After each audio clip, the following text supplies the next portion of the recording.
ದೈವಾರಾಧನೆಯಲ್ಲಿ ತುಂಬ ನಂಬಿಕೆ ಇಟ್ಟಿರೋಂಥ ವ್ಯಕ್ತಿ ನೀವು. ಇತ್ತೀಚೆಗೆ ಆಗಿರೋಂಥ ಅವಘಡಗಳ ಬಗ್ಗೆ ಏನು ಚಿಂತಿಸ್ತೀರಾ ನೀವು? ಆವಾಗಲೇ ಅದಕ್ಕೆ ಉತ್ತರ ಕೊಟ್ಟಿದ್ದೀನಿ ಅಂತ ಅಂದ್ಕೊಳ್ತೀನಿ. ಆಗಿರುವಂಥ ವಿಚಾರಗಳು ಕೆಲವೊಂದು ನಮ್ಮ ಸಿನಿಮಾಗೆ ಸಂಬಂಧಪಟ್ಟಿರುವಂಥ ವ್ಯಕ್ತಿಗಳು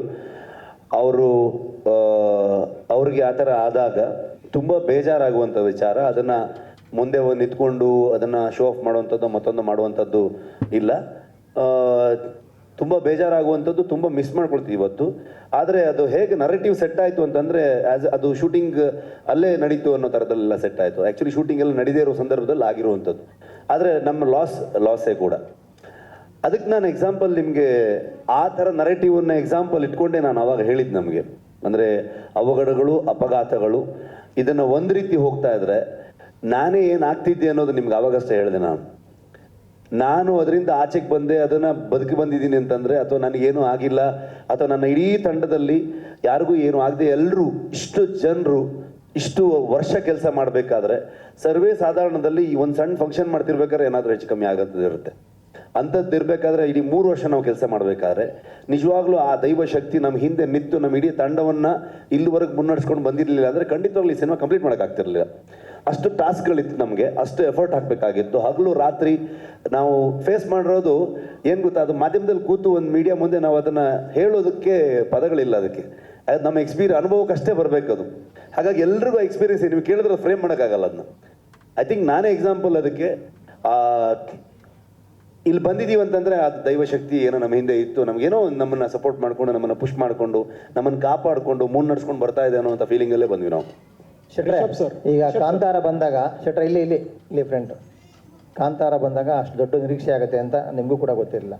ಇವತ್ತು ಈ ಕಾಂತಾರ ಅಧ್ಯಾಯ 1 ಮಾಡ್ಬೇಕಾದ್ರೆ ಆ ನಿರೀಕ್ಷೆಯನ್ನು ಮೀರಿ ಮತ್ತೆ ಒಂದು ದೊಡ್ಡ ಹಿಟ್ ಕೊಡಬೇಕು ಅನ್ನೋ ಜವಾಬ್ದಾರಿ ನಿಮ್ಮ ಮೇಲಿದೆ. ಅದ ನಿಟ್ಟಿನಲ್ಲಿ ಯಾವ ರೀತಿ ಇತ್ತು ನಿಮ್ಮ ಕೆಲಸ, ತಯಾರಿ? ಮಂಜಣ್ಣ, ನನ್ನ ಫಸ್ಟ್ ಪ್ರೆಸ್ ಮೀಟಿಂದ ನೋಡ್ತಾ ಇದ್ದೀರಾ. ಅವತ್ತಿಂದ ಹೇಳಿದ್ದು 2 ವಿಷಯ. ನಾನು ಎಕ್ಸೈಟ್ಮೆಂಟು, ಎಕ್ಸ್ಪೆಕ್ಟೇಷನ್ ಎರಡೂ ಇರಲ್ಲ ನನಗೆ. ನನ್ನ ಕೆಲಸ ಕಂಟೆಂಟ್, ಒಂದು ಡೇಟ್ ಕೊಡ್ತಾರೆ ಪ್ರೊಡ್ಯೂಸರ್, ಆ ಡೇಟಿಗೆ ನಾವಲ್ಲಿ ಅಪ್ಲೋಡ್ ಮಾಡಬೇಕು. ಅದಕ್ಕೆ ನನ್ನ ಇಡೀ ತಂಡ ಇವತ್ತು 38 hours 48 hours ಹೀಗೆ ನಿದ್ದೆ ಬಿಟ್ಟುಕೊಂಡು ಕೆಲಸ ಮಾಡ್ತಾ ಇದ್ದಾರೆ ಕಂಟಿನ್ಯೂಸ್ ಆಗಿ. ಅದು ಮುಗಿದ ಮೇಲೆ ನಮ್ದು ಯಾರ್ದು ಅಲ್ವೇ ಅಲ್ಲ ಸಿನಿಮಾ, ಕಂಪ್ಲೀಟ್ಲಿ ಜನರದ್ದು. ಅದು ಅವ್ರು ಹೇಗೆ ತೊಗೊಳ್ತಾರೆ ಅನ್ನೋದನ್ನೇ ನಾವು ಕಾಯ್ತಾ ಇರ್ತೀವಿ ಅಷ್ಟೇ. ಅವ್ರಿಗೆ ಏನು ಅನ್ಸುತ್ತೆ ಅನ್ನೋದನ್ನೇ ಕಾಯ್ತಾ ಇರ್ತೀವಿ ನಾವು. ಆ ವಿಷಯದಲ್ಲಿ ಒಂದು ಕಾತುರತೆ ಇರುತ್ತೆ ನಮಗೆ. ಯಾವ ಥರದಲ್ಲಿ ತೊಗೊಳ್ತಾರೆ ಈ ಫಿಲ್ಮ್ನ, ಇದ್ರ ಬಗ್ಗೆ ಏನು ಕ್ರಿಟಿಕ್ಸ್ ಬರ್ಬೋದು, ಎಷ್ಟು ಇಷ್ಟಪಡ್ಬೋದು, ಯಾವುದೆಲ್ಲ ವಿಷಯಗಳು ಇಷ್ಟ ಆಯ್ತು ಅವ್ರಿಗೆ, ಯಾವ ಥರದಲ್ಲಿ ನೋಡಿದ್ರು ಆ ಫಿಲ್ಮ್ನ ಅನ್ನೋ ಥರದ್ದು ಇರುತ್ತೆ. ಬಿಟ್ಟರೆ ಬೇರೆ ಯಾವುದೇ ಆ್ಯಂಗಲಲ್ಲಿ ನಾನು ಯೋಚನೆ ಮಾಡೋದಕ್ಕೆ ಹೋಗೋದೇ ಇಲ್ಲ. ಸೊ ಮತ್ತು ಅದೊಂದು ಬರ್ಡನ್ನು ಆಗಬಾರ್ದು, ಒಂದು ಜವಾಬ್ದಾರಿ ಆಗಬೇಕಷ್ಟೇ. ನಾವು ಕೆಲಸ ಮಾಡ್ತಾ ಆಸ್ ಅ ಪ್ರೊಡಕ್ಷನ್ ಹೌಸ್ ಈ ಸಿನಿಮಾನ ಹೇಗೆ ಶೆಪಪ್ ಮಾಡಬೇಕು ಅನ್ನೋದನ್ನ, ಹೇಗೆ ಮೌಂಟ್ ಮಾಡಬೇಕು ಅನ್ನೋದು ಒಂದು ಐಡಿಯಾ ಇರುತ್ತೆ. ಆಸ್ ಅ ಟೀಮ್ ನಮಗೆ ಈ ಸಿನಿಮಾನ ಯಾವ ಥರದಲ್ಲಿ ತರಬೇಕು ಅನ್ನೋದನ್ನ ಒಂದು ಐಡಿಯಾದಲ್ಲಿ ಹೋಗ್ತೀವಿ ನಾವು. ರಿಷಬ್ ಸರ್, ಕಿರಣ್ ಇಲ್ಲಿ ವಿಜಯ ಕರ್ನಾಟಕದಿಂದ ಸರ್, ಕನ್ನಡದಿಂದ ಈ ಸಿನಿಮಾ ಆಗಿದೆ ಅಂತ ನೀವು ಮೆನ್ಷನ್ ಮಾಡಿದ್ರಿ. ಆದರೆ ಟ್ರೇಲರ್ನಲ್ಲಿ ನಾವು ಅಬ್ಸರ್ವ್ ಮಾಡ್ತೀವಿ ಕರಾವಳಿಯ ಕನ್ನಡನ ಬಳಸಿರೋದಕ್ಕೆ ಏನಾದ್ರು ಹಿನ್ನೆಲೆ ಇದೆಯಾ ಅಂತ. ಕಥೆಯೇ ಕರಾವಳಿದಾಗಿದ್ದಾಗ ಅದು ಕರಾವಳಿ ಕನ್ನಡ ಇಲ್ಲದೆ ಏನಿರುತ್ತೆ, ಅಥವಾ ಅಲ್ಲಿದು ಕರಾವಳಿಯ ಭಾಗ ಅಥವಾ ತುಳುನಾಡು ಅಂತೆಲ್ಲ ಏನು ನಾವು ತೊಗೊಳ್ತೀವಿ, ಆಗ ತುಳುಗೆ ಸಂಬಂಧಪಟ್ಟಿರುವಂಥ ವಿಚಾರಗಳಿದ್ದಾಗ ತುಳುವಲ್ಲೇ ಬರುತ್ತೆ. ಕರಾವಳಿ ಕನ್ನಡದ ಕಥೆ ಆಗಿರೋದ್ರಿಂದ ಅದು ಕರಾವಳಿ ಭಾಷೆಯಲ್ಲಿ ಇರುತ್ತೆ. ಅಂದ್ರೆ ಸಾವಿರಾರು ವರ್ಷಗಳ ಹಿಂದಿನ ಕಥೆ ಆಗಿರೋದ್ರಿಂದ ಕನ್ನಡ ಆಗು ಕೂಡ ಹಾಗೆ ಇತ್ತಾ, ಅಥವಾ ಅದಕ್ಕೇನಾದ್ರು ರೆಫರೆನ್ಸ್ ಇದೆಯಾ ಅಂತ? ರೆಫರೆನ್ಸ್ ನೀವು ಹುಡುಕಿದ್ರೆ ನಿಮಗೆ ಇವತ್ತು ಯಾವುದೇ ಒಂದು ವಿಚಾರಕ್ಕೆ 10 ಆ್ಯಂಗಲ್ಗಳಿರುತ್ತೆ, 10 ಡೈರೆಕ್ಷನ್ ಇರುತ್ತೆ. ಸೊ ಯಾವುದೇ ರೀತಿಯಲ್ಲೂ ಕೂಡ ನಾವು ವಾದ ಮಾಡ್ತಾ ಹೋಗ್ಬೋದು. ಅದನ್ನ ನಾವು ಆ ಕಾಲಘಟ್ಟದ ಕಥೆಯನ್ನು ಇವತ್ತಿನ ಜನ್ರೇಷನ್ಗೆ ನಾವು ಹೇಳ್ತಿರೋದ್ರಿಂದ ಇವತ್ತಿನ ಜನರಿಗೆ ಅರ್ಥ ಆಗೋ ರೀತಿಯಲ್ಲೂ ಹೇಳಬೇಕು. ಒಂದು ಥಾಟ್ ಇತ್ತು ನನಗೆ, ಕುಂದಾಪುರ ಕನ್ನಡದಲ್ಲಿ ಹೇಳಿದ್ರೆ ಹೆಂಗೆ ಅಂತ. ಅವಾಗ ಅದು ಹೆಚ್ಚು ಜನರಿಗೆ ಅದು ಅರ್ಥ ಆಗದೆ ಹೋಗ್ಬೋದು, ಬರೀ ಕುಂದಾಪುರ ಭಾಗದವ್ರಿಗೆ ಅಥವಾ ಕುಂದಾಪುರ ಭಾಗದವ್ರ ಪರಿಚಯ ಇರೋರಿಗೆ ಅರ್ಥ ಆಗ್ಬೋದೇನೋ. ಸೊ ಹಾಗಾಗಿ ಏನು ಬೇಕಾದರೂ ಹೇಳ್ಬೋದು.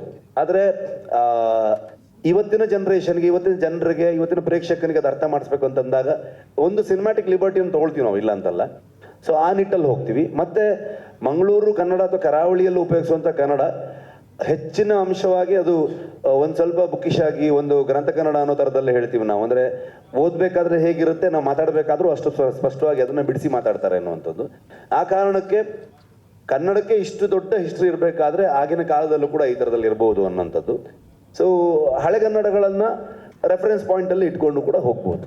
ಅಂದರೆ ಈಗ ಬೇರೆ ಭಾಷೆಗಳಿಗೂ ಡಬ್ ಆಗಿರೋದ್ರಿಂದ ಅಲ್ಲಿಯ ಪರ್ಟಿಕ್ಯುಲರ್ ಯಾವ್ದಾದ್ರು ಭಾಷೆಗಳನ್ನ ಅಥವಾ ಲ್ಯಾಂಗ್ವೇಜ್ನ ಬಳಸಿರೋ ಕಳೆದ ಬಾರಿಯೂ ಕೂಡ ಎಲ್ಲ ದೈವದ ನುಡಿಗಳಾಗ್ಬೋದು, ತುಳುವಲ್ಲಿ ಬಂದಂಥ ಎಲ್ಲ ವಿಚಾರಗಳಾಗ್ಬೋದು, ಅಥವಾ ಜನಪದ ಹಾಡುಗಳಾಗ್ಬೋದು, ಎಲ್ಲವೂ ತುಳುವಲ್ಲೇ ಇತ್ತು, ಇವತ್ತಿಗೂ ತುಳುವಲ್ಲೇ ಇರುತ್ತೆ. ಇನ್ನು 50 ಕಾಂತಾರ ಆದರೂ ಅದು ತುಳುವಲ್ಲಿ ಅಥವಾ ಮಂಗಳೂರು ಕನ್ನಡದಲ್ಲಿದ್ದರೆ ಅಥವಾ ಕರಾವಳಿ ಕನ್ನಡದಲ್ಲಿದ್ದರೆ ಹಂಗೆ ಇರುತ್ತೆ. ಉಳಿದ ವಿಚಾರಗಳನ್ನ ಚೇಂಜ್ ಮಾಡ್ತೀವಿ. ಪ್ಯಾನ್ ಇಂಡಿಯಾ ಆದ ತಕ್ಷಣ ಯಾವುದು ಯಾವ ಮೂಲ ಎಲ್ಲಿಯ ಕಥೆಯನ್ನು ಹೇಳ್ತೀವಿ ಅನ್ನೋದು ಚೇಂಜ್ ಆಗೋದೇ ಇಲ್ಲ ಕಾಂತಾರ ವಿಚಾರದಲ್ಲಿ. ಈಗ ಇನ್ನೊಂದು ಬೇರೆ ಥರದ ಸ್ಕೇಲ್ ಇರುವಂಥ ಫಿಲ್ಮ್ ಅಥವಾ ಪ್ಯಾನ್ ಇಂಡಿಯನ್ ಫಿಲ್ಮ್ ಆದರೆ ಅವಾಗ ಅಲ್ಲಿಗೆ ಅದನ್ನು ಬದಲಾಯಿಸ್ಬೋದು, ಅಲ್ಲಿನ ನೇಟಿವಿಟಿಗೆ ತಕ್ಕನ ಹಾಗೆ. ನಾವಿಲ್ಲಿ ಹೇಳಬೇಕಾದ್ರೆ ಇದೇ ನೇಟಿವಿಟಿಯನ್ನು ಹೇಳಬೇಕಾಗತ್ತೆ.